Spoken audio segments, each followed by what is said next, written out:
नमस्कार दोस्तों, आज हम आपके लिए वट सावित्री व्रत की कथा लेकर आए हैं। विवाहित महिलाओं के बीच अत्यधिक प्रचलित ज्येष्ठ कृष्ण अमावस्या के दिन आने वाली सावित्री व्रत की कथा इस प्रकार है। भद्रदेश के एक राजा थे जिनका नाम अशोपति था। भद्रदेश के राजा अशोपति के कोई संतान नहीं थी। उन्होंने संतान की प्राप्ति के लिए मनोच्चारण के साथ प्रतिदिन 1,00,000 आहुतियाँ दी। 18 वर्षों तक यह क्रम जारी रहा। इसके बाद सावित्री देवी ने प्रकट होकर वर दिया कि हे राजन, तुझे एक तेजस्वी कन्या पैदा होगी। सावित्री देवी की कृपा से जन्म लेने के कारण उस कन्या का नाम सावित्री रखा गया। कन्या बड़ी होकर बेहद रूपवान हुई। योग्य वर न मिलने की वजह से सावित्री के पिता दुखी थे। उन्होंने कन्या को स्वयं एक वर तलाशने के लिए भेजा। सावित्री तपोवन में भटकने लगी। वहाँ सालव देश के राजा धूमतसेन रहते थे। क्योंकि उनका राज्य किसी ने छीन लिया था। उनके पुत्र सत्यवान को देखकर सावित्री ने पति के रूप में उनका वरण किया। ऋषिराज नारद को जब यह बात पता चली तो वह राजा अशोपति के पास पहुँचे और कहा कि हे राजन, यह क्या कर रहे हैं आप? सत्यवान गुणवान है, धर्मात्मा है और बलवान भी है, पर उनकी आयु बहुत छोटी है। वह अल्पायु है। 1 वर्ष के बाद ही उनकी मृत्यु हो जाएगी। ऋषिराज नारद की बात सुनकर राजा अशोपति घोर चिंता में डूब गए। सावित्री ने उनसे कारण पूछा तो राजा ने कहा, पुत्री, तुमने जिस राजकुमार को अपने वर के रूप में चुना है वह अल्पायु है और तुम्हें किसी और को अपना जीवन साथी बनाना चाहिए। इस पर सावित्री ने कहा कि पिताजी, आर्य कन्याएं अपने पति का वर एक बार ही वर्ण करती है। राजा एक बार ही आज्ञा देता है और पंडित एक बार ही प्रतिज्ञा करते हैं और कन्यादान भी एक बार ही किया जाता है। सावित्री हट करने लगी और बोली, मैं सत्यवान से ही विवाह करूंगी। राजा अशोपति ने सावित्री का विवाह सत्यवान से कर दिया। सावित्री अपने ससुराल पहुंचते ही सास ससुर की सेवा करने लगी। समय बीतता चला गया। नारद मुनि ने सावित्री को पहले ही सत्यवान की मृत्यु के बारे में बता दिया था। वह दिन जैसे जैसे करीब आने लगा, सावित्री अधीर होने लगी।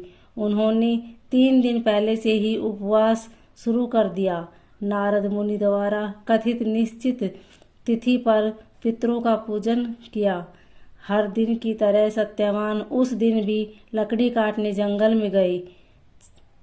साथ में सावित्री भी गई। जंगल में पहुंचकर सत्यवान लकड़ी काटने के लिए एक पेड़ पर चढ़ गए। तभी उसके सिर में तेज दर्द होने लगा। दर्द से व्याकुल सत्यवान पेड़ से नीचे उतर गए। सावित्री अपना भविष्य समझ गई। सत्यवान के सिर को गोद में रखकर सावित्री सत्यवान का सिर सहलाने लगी। तभी वहाँ यमराज आते हैं। यमराज अपने साथ सत्यवान को ले जाने लगे। सावित्री भी उनके पीछे पीछे चल पड़ी। यमराज ने सावित्री को समझाने की कोशिश की कि यह विधि का विधान है, लेकिन सावित्री नहीं मानी। सावित्री की निष्ठा और पतिपरायणता को देखकर यमराज ने सावित्री से कहा कि हे देवी, तुम धन्य हो, तुम मुझसे कोई भी वर मांगो। सावित्री ने कहा कि मेरे सास ससुर वनवासी और अंधे हैं, उन्हें आप दिव्य ज्योति प्रदान करें। यमराज ने कहा, ऐसा ही होगा, जाओ, अब लौट जाओ। लेकिन सावित्री अपने पति सत्यवान के पीछे पीछे चलती रही। यमराज ने कहा, देवी, तुम वापस जाओ।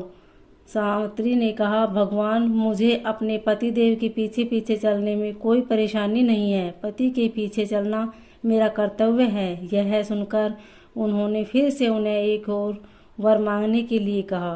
सावित्री बोली, हमारे ससुर का राज्य छिन गया है, उन्हें पुनः वापस दिला दे। यमराज ने सावित्री को यह वरदान भी दे दिया और कहा कि तुम अब लौट जाओ। लेकिन सावित्री पीछे पीछे चलती रही। यमराज ने सावित्री को तीसरा वरदान मांगने को कहा। इस पर सावित्री ने 100 संतानों और सौभाग्य का वर मांगा। यमराज ने उसका वरदान भी सावित्री को दे दिया। सावित्री ने यमराज से कहा कि प्रभु, मैं एक पतिव्रता पत्नी हूँ और आपने मुझे पुत्रवती होने का आशीर्वाद दिया है। यह सुनकर यमराज को सत्यवान के प्राण छोड़ने पड़े। यमराज अंतर्ध्यान हो गए और सावित्री उसी वट वृक्ष के पास गई जहाँ उसके पति का मृत शरीर पड़ा था। सत्यवान जीवित हो गया और दोनों खुशी खुशी अपने घर की ओर चल पड़े।